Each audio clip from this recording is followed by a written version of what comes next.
This is Barton George. I'm coming to you live from Salesforce.com headquarters, and I'm here with Sean Whiteley, VP of Product Marketing. How are you doing, Sean? I'm doing well. How about yourself? I'm doing very well. So I wanted to start off, maybe you could give a little quick history of Salesforce and how it's come about. It's obviously something that's been around since I think it's 99, which predates the cloud. You guys were kind of ahead of the curve that way. So can you talk a little bit about a quick history and how you all have developed? Sure, absolutely. So as you said, Salesforce has been around since 1999, and it was at that point when Mark Benioff and Parker Harris, our two founders, were kind of sitting around watching Amazon, and Amazon was, as we all well know, on their way to really kind of almost perfecting the art of e-commerce. And they were having a conversation, and they said, why can't managing your customers and getting insight into your business and working with your other coworkers be as easy as using your favorite website, like an Amazon or an eBay or a Yahoo or a Gmail?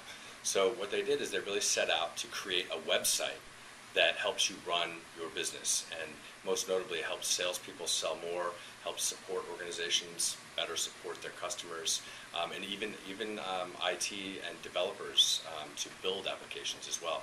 So that was really the vision, is creating a website that would help you run your entire business. And what has been the customer size that you targeted to begin with, and what you're targeting now? Because obviously, when I think of Salesforce, I think of small business, but I don't really, because I also know that Dell's a customer and other large companies. Sure, and that's kind of the beautiful thing about Salesforce's model. Salesforce is built on a model called multi-tenancy, and you can think of multi-tenancy as similar to kind of shared infrastructure. So when you walk into a building like this one that's got 100 floors and it's got a lot of tenants in it, we all share the same set of facilities. We don't all go out and create arrangements with all the vendors, like for electricity and water. We share it all. So what multi-tenancy affords us to do is provide a very cost-effective service for any size company, whether it be the smallest of the small, the sole proprietor, the small business, the very small business, or it could be the largest companies in the world, companies like Dell and Google and Merrill Lynch and Cisco and VMware, who also run our service. So, in '99 we started on the smaller side, and it was at that point when we started to build kind of the reliability, the security, the sharing model, the redundancy, all of the things that the big companies really need to run their business.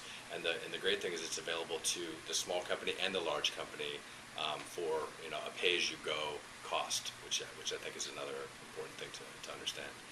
So getting back to multi-tenancy, which is one of the core characteristics of public cloud, one of the things that people often feel a little bit squeamish about is, hey gosh, multi-tenancy, so that means that my virtualized instance might be next to my competitor's virtualized instance. How is the security there? How do you answer that when people voice concerns? Sure, and this is something that we've been doing for a long time. Salesforce was a pioneer in cloud computing, and Salesforce is known as the enterprise cloud computing company. So everything we do has that exact type of problem in mind. So we have some of the largest banks, some of the largest financial institutions in the world where security is absolutely top of mind. They've been through our data center. They've audited our security and sharing.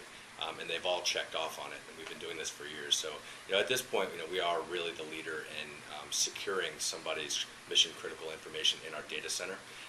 We have co-locations all around the world, so if something happens in one data center, it's going to fail over into another data center. So, we have all of this infrastructure that we've been building for the last 10 years, really, to get us to the point now where we have 99.9% uptime. We have, again, some of the largest customers in the world, and it's really kind of an afterthought at this point. When you talk to CIOs, ask yourself this question: would you rather have a company like Salesforce and Google and Amazon, who has hundreds and hundreds of security information professionals working around the clock to secure your data, or would you rather actually bring it in-house and hire someone to do that?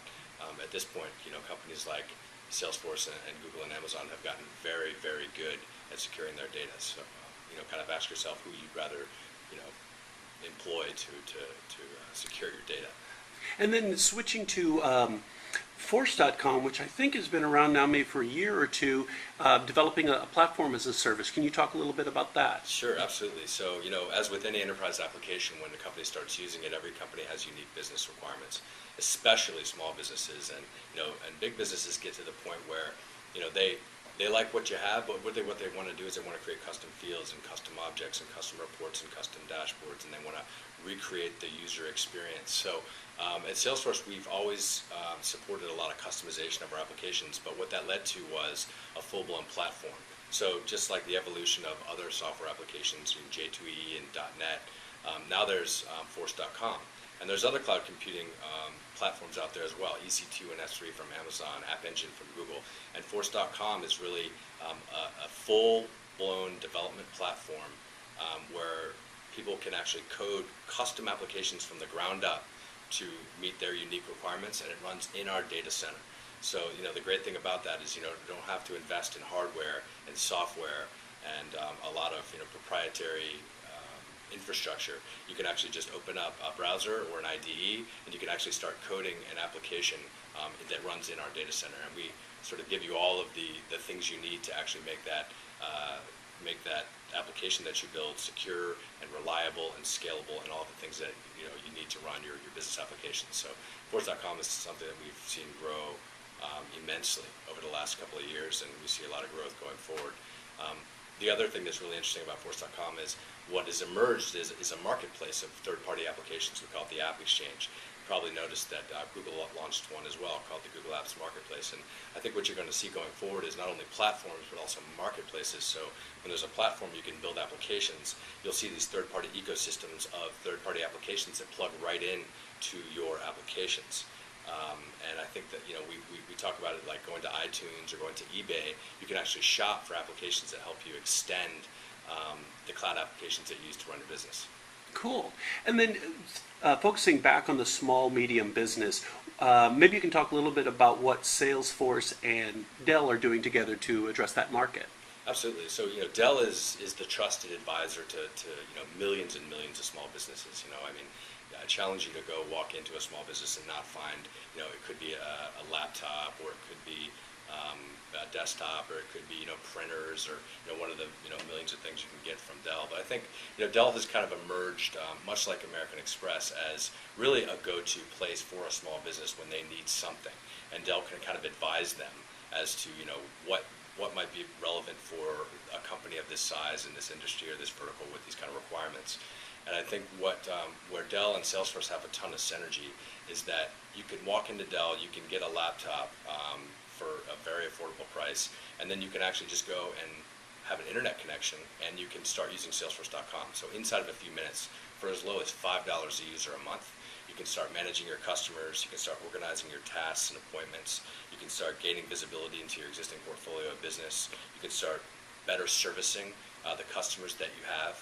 Because as we all know, a small business, you have a lot to do in a given day. You wear a lot of hats. So I think what Dell and Salesforce are doing is kind of giving you the ability to create a business in a box. So you can go out and you can buy some hardware from Dell, whether it be a laptop or a desktop. You have an internet connection, and now all of a sudden you're out there, you're building applications on Force.com, you're using applications from Salesforce.com or others. You could even be plugging in third-party applications from the App Exchange. So really what you're doing is you're giving a small business the opportunity to focus on their business at hand, as opposed to thinking about things like infrastructure and hardware and software.